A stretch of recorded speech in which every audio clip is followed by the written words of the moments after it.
अस्सलाम वालेकुम। आज की क्लास में हम बात करेंगे बेसिक HTML कमांड्स के बारे में। हमने लास्ट लेक्चर में जो हमारा फर्स्ट लेक्चर था उसमें हमने इंट्रोडक्शन देखा था। आज हम बात करेंगे कुछ बेसिक HTML की कमांड्स के बारे में। लास्ट टाइम हमने जैसे कि देखा था कि हमें सबसे पहले अपने HTML ब्राउज़र जब भी हम HTML का कोई प्रोग्रामिंग स्टार्ट करते हैं, कोई अपने वेब पेज बनाते हैं, तो हम बेस्ट प्रैक्टिस ये है कि आप सेव कर लें इसको, ताकि आपको कोई भी IDE है या कोई भी आपका सॉफ्टवेयर है जिस पर आप अपना प्रोग्राम लिख रहे हैं तो बेसिकली इसको आइडेंटिफाई कर लें। सही है। ओके, यहाँ पे मैं डॉक टाइप यूज़ कर रहा हूँ दोबारा से, ताकि आप लोगों को ये बात बार बार पता चल जाए कि हम ये डॉक टाइप इसलिए यूज़ करते हैं कि हमारे ब्राउज़र को ये चीज़ पता हो कि वो जो पेज रेंडर कर रहा है वो HTML की लैंग्वेज में कर रहा है। सेकंड स्टेप पे मैं इसको सेव कर लेता हूँ फौरन से, ताकि मुझे बाद में प्रॉब्लम ना हो और मेरा जो ये IDE है, जो हमारा सॉफ्टवेयर है, इंटीग्रेटेड डेवलपमेंट एनवायरनमेंट सॉफ्टवेयर है, इसको भी पता हो कि हम HTML में कोडिंग कर रहे हैं, तो वो हमारे को थोड़ी सी सजेशन दे सके या हमें बता सके। सही। सो यहाँ पे हम इसको कर देते हैं बेसिक कमांड ऑफ HTML। सही। ये हमारा क्लास 2 है। सो क्लास 2 को भी हम लिख देते हैं क्लास 2। सही। ओके, हम इसको सेव कर देंगे। .html हमें एक्सटेंशन ऐड करना ज़रूरी है। ओके, अब हमने सेव कर दिया। अब आपने देखा कि इसकी फॉर्मेटिंग थोड़ी सी चेंज हो गई है, क्योंकि अब हमारे जो IDE है, जो हमारा सॉफ्टवेयर है Notepad++, इसने आइडेंटिफाई कर लिया है कि ये HTML पे हम प्रोग्रामिंग कर रहे हैं। ओके, बेसिक कमांड HTML में आपको पता है कि कोई भी आप वेब पेज बनाने जाएंगे तो आपको सबसे पहले यहाँ पे HTML का टैग लगाना ज़रूरी है। तो मैंने यहाँ पे HTML का tag, opening and closing tag अपना पूरा कंटेनर बना दिया। चलिए लगा के देन इसके अंदर हमने नेक्स्ट टैग हमारे पास होता है हेड का टैग, ये हमने लगाना ज़रूरी होता है। सो हमने ये भी हेड का टैग भी लगा दिया है। फिर हम यहाँ पे टाइटल दे देते हैं। टाइटल में हम सिर्फ इतना ऐड करेंगे कि जो हमारा टॉपिक का नाम है या जो हमारे इस लेक्चर का नेम है, basic command in HTML, basic commands in HTML 5 कर लेते हैं। ठीक, अब हम इसको साथ साथ सेव करते जा रहे हैं। ओके, नाउ हम बॉडी का टैग लगाएंगे यहाँ पे।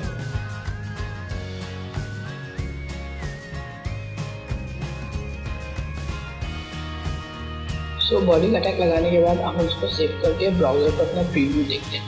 ओके, ये मैंने ऑनलाइन SFS के फोल्डर में सेव किया था, बेसिक कमांड इन HTML। सही है। सो BC HTML क्लास 2 को मैं ओपन करता हूँ, ओपन विद क्रोम से।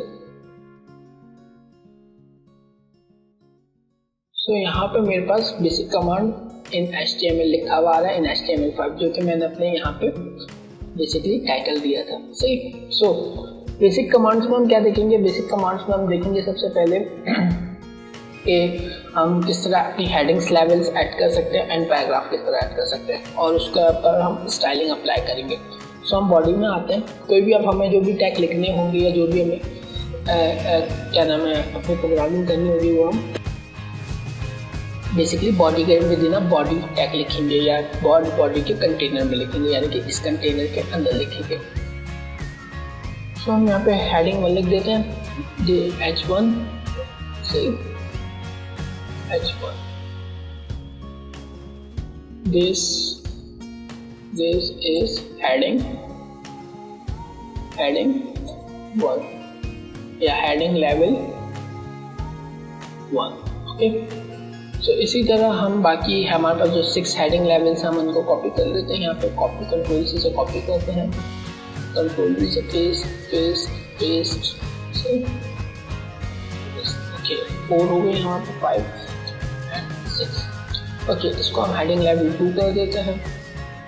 2 this is heading level 2 and हम अब जाते हैं यहाँ पे, this is heading level 3।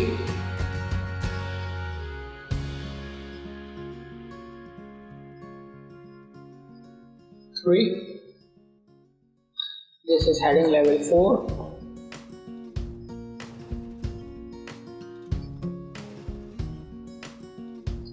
and this is heading level 5.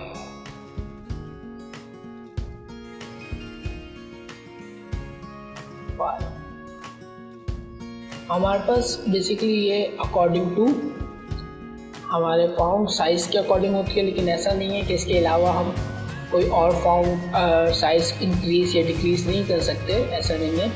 लेकिन एक शॉर्टकट है या एक जो मेजॉरिटी यूज़ किया जाता है हेडिंग्स को, उसको हम लोगों ने HTML ने बेसिकली ये बनाया हुआ है कि आप शॉर्टकट में आप फॉन्ट साइज़ वगैरह चेक ना करें, आप डायरेक्टली हेडिंग लेवल देखें। हमने इसको सेव किया है एंड हम यहाँ पे जाते हैं, रिफ्रेश करते हैं, तो आप देखें यहाँ पे हमारे पास हेडिंग लेवल 1 है, हेडिंग लेवल 2 है, हेडिंग लेवल 3 है, हेडिंग लेवल 4 है, हेडिंग लेवल 5 है एंड हेडिंग लेवल 1 नहीं है, ये 6 होगा, इसको 6 कर देता हूँ, ये हमारा हेडिंग लेवल 6 है। ओके, हम रिफ्रेश करते हैं, सो दिस इज हमारा, ये हमारा हेडिंग लेवल है। ओके, लेट्स से अब हमें अपने ये जो वाइट कलर का हमें बैकग्राउंड नज़र आ रहा है हमारे पेज का, HTML पेज का, इसका कलर चेंज करना है, इसमें कोई स्टाइलिंग ऐड करनी है, तो हम यहाँ पे बेसिक लेवल पे हम यहाँ पे ये सीखेंगे कि हम इसका कलर किस तरह बैकग्राउंड का, अपने वेब पेज के बैकग्राउंड का कलर किस तरह चेंज कर सकते हैं। सो हम वो करके देखते हैं यहाँ पे। इसके लिए हमें जो, क्योंकि ये हमने स्टाइल करना है, तो हम ये यानी कि इसके अंदर स्टाइलिंग वगैरह करनी है, तो हम ये हेड के कंटेनर के अंदर जाके स्टाइल का टैग लगाएंगे। क्योंकि हेड के कंटेनर में स्टाइल का टैग इसलिए लगाया जाता है कि आपकी जो ये पेज है, आपका ये जो पेज है, इसके लोड होने से पहले आपकी जो भी स्टाइलिंग है या आपकी कोई फाइल वगैरह आपने कोई कॉल की हुई है, स्टाइल शीट एक्सटर्नल कोई कॉल की हुई है या अटैच की हुई है, या आप कोई स्टाइलिंग अप्लाई करें या कोई इमेज वगैरह स्टाइल में आपने बैकग्राउंड वगैरह कॉल किया हुआ है, तो वो पहले डाउनलोड हो जाए इस पेज के डाउनलोड होने से पहले आपके यूजर के कंप्यूटर पर, सही है।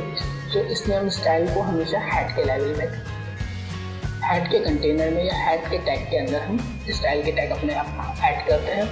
तो यहाँ पर हम स्टाइल का टैग लगाते हैं, STYL स्टाइल। तो स्टाइल हम 2-3 तरीके से अप्लाई कर सकते हैं, हम आगे जाके देखेंगे। ओके, स्टाइल टाइप हम बता देते हैं। स्टाइल टाइप है हमारा टेक्स्ट /CSS, यानी कि हम CSS स्टाइलिंग करेंगे यहाँ पे। नाउ स्टाइल टैग को हमने ओपनिंग टैग क्लोज किया, इसका हम क्लोजिंग टैग लगाएंगे, स्टाइल। चलिए, अब हमें जो भी स्टाइलिंग करनी है अपने बैकग्राउंड पे या अपने टैग पे, टेक्स्ट वगैरह पे, वो हम सब इसके अंदर भी ना स्टाइल कंटेनर हम करेंगे। तो हमें हमारे को इस लेक्चर में जो हमारा रिक्वायर्ड टास्क है, वो हमें अपने पेज का बैकग्राउंड कलर चेंज करना है, सही। कि जो हमारे पेज का बैकग्राउंड वाइट है, उसको हम कलर चेंज करते हैं। तो इसके लिए हमें बैकग्राउंड का जो अभी हमारा एट्रीब्यूट है, मतलब बॉडी का हमें बैकग्राउंड चेंज करना है, तो हम यहाँ पे सिंपली बॉडी के एट्रीब्यूट को कॉल करेंगे, जो हमारा बॉडी का टैग नेम है, क्योंकि ये इस टैग पे हम स्टाइलिंग कर रहे हैं, इस वाले टैग पे स्टाइलिंग कर रहे हैं, सही है। इस टैग की मतलब इसके अंदर जो कुछ होगा वो चेंज होगा, मतलब इस ये जो हमारे पास बॉडी नज़र आ रही है ये वाइट कलर की, इसकी हम स्टाइलिंग कर रहे हैं। तो हम यहाँ पे बॉडी का एट्रीब्यूट लिखेंगे, मतलब टैग का नेम लिखेंगे, कर्ली ब्रेसेस लगाएंगे और इसके अंदर अब हमें जो भी स्टाइलिंग करनी है हम अप्लाई करेंगे। लेट्स से हमें यहाँ पे जो स्टाइलिंग करनी थी वो बैकग्राउंड कलर चेंज करना है, तो हमें बैकग्राउंड कलर लिखते हैं हम यहाँ पे बैकग्राउंड कलर, देन हम यहाँ पे कोलन लगाएंगे। ये हमारी प्रॉपर्टी है, हमने बॉडी की बैकग्राउंड कलर की प्रॉपर्टी को कॉल किया। अब हम इसकी वैल्यू दे देते हैं, लेट्स हम इसकी वैल्यू दे देते हैं येलो, एंड यहाँ पे हम सेमीकोलन लगा देंगे, मतलब टर्मिनेटर। मतलब ये हमने पहले क्या किया, पहले हमने बॉडी की जो थी हमारे बॉडी टैग की प्रॉपर्टी को कॉल किया बैकग्राउंड कलर, सही है। अब बैकग्राउंड कलर के बाद कोलन लगाया, सही है, और कोलन लगाने के बाद इसकी वैल्यू दे दी येलो। आप चाहे तो वाइट दे दें, आप चाहे तो ब्लैक दे दें, आप चाहे तो ब्लू दे दें, डजेंट मैटर, जो भी आप कलर देना चाहें वो आप यहाँ पे दे सकते हैं। आप हेक्स कोड भी दे सकते हैं, सही है। आगे चल के हम देखेंगे आगे के लेक्चर में। हम इसको सेव करते हैं, Ctrl+S से हमने सेव किया। अब हम अपने ब्राउजर पर जाते हैं और इसको रिफ्रेश करते हैं। तो अब हमारे कलर क्या हो गया, पेज का बैकग्राउंड कलर येलो। सो आज की क्लास में हमने देखा कि हम अपनी हेडिंग्स लेवल किस तरह हम क्या नाम है देख सकते हैं। यहाँ पे हमारे पास 6 हेडिंग लेवल है, हमने इनको देखा, सही है। प्लस हमने स्टाइलिंग देखी कि हमने यहाँ पे हेडिंग लेवल्स देखे 1 2 3 4 5 6 जो हमारे हेडिंग लेवल्स होते हैं HTML के अंदर। एंड हमने स्टाइलिंग देखी कि हम अपने बॉडी के टैग को, मतलब ये बॉडी का जो हमारा टैग था इसके एट्रीब्यूट को हमने यहाँ पे टैग को लिखा, तो ये यहाँ पे ये एट्रीब्यूट कहलाता है। इसके एट्रीब्यूट को यहाँ लिखा, कर्ली ब्रेसेस के अंदर हमने उसकी प्रॉपर्टी कॉल की। कर्ली ब्रेसेस इसलिए लगाए कि हम यहाँ पे अब दूसरे लेट से हम H1 की स्टाइलिंग करना चाह रहे हैं। मैं यहाँ पे H1 की स्टाइलिंग करता हूँ कि मेरे पेज के अंदर जितने भी H1 के टैग आए उसका जो कलर हो, लेट से उसका कलर हो जाए, कलर की प्रॉपर्टी कॉल की और मैंने वैल्यू दे दी रेड हो जाए। सही है। अब मैं रिफ्रेश कर सेव करता हूँ एंड अपने पेज को रिफ्रेश करता हूँ तो H1 का जो होगा हमारा कलर वो रेड हो जाएगा। सही है। सो यहाँ पे हमने क्या किया, बेसिकली स्टाइल के टैग के अंदर हमने अपने एट्रीब्यूट्स जो भी हमारे टैग्स थे उनके स्टाइलिंग को हमने डिफाइन किया। पहले हमने बॉडी के स्टाइल को डिफाइन किया कि इसका जो कलर है, बैकग्राउंड कलर है वो येलो हो जाए। मैं चाह रहा हूँ कि इसके टेक्स्ट का कलर वाइट हो जाए, लेट से जो भी इसके अंदर टेक्स्ट लिखा हुआ है वो वाइट हो जाए। तो हम यहाँ पे लिख देते हैं कलर कोलन वाइट। तो अब जो भी उसके अंदर टेक्स्ट लिखा हुआ आएगा, अभी ब्लैक है, अब मैं रिफ्रेश करूँगा तो वाइट से लिखा हुआ आएगा। सही है, क्योंकि H1 का मैंने खुद एक्सप्लिसिटली जान के मैंने रेड कलर की स्टाइलिंग दी हुई है, इस वजह से इसका रेड आ रहा है। बाकी जो जिसका मैंने स्टाइल नहीं दिया उसका क्या आ रहा है, वाइट कलर आ रहा है। सो हम यहाँ पे लेट से कर देते हैं रेड। सही है। एंड यहाँ से हम इसको रिफ्रेश करके सेव करके तो सबका कलर रेड हो गया एंड इसका हम H1 को यहाँ से रिमूव करते हैं। सो हमने ये देखा, हम रिफ्रेश करके आपको दिखा देता हूँ। सो हमने यहाँ पे ये देखा कि हमने बॉडी का बैकग्राउंड कलर चेंज किया और इसका टेक्स्ट का कलर चेंज किया। सही है। सो आज के लिए इतना ही, फिर मिलते हैं नेक्स्ट लेक्चर में। खुदा हाफिज़।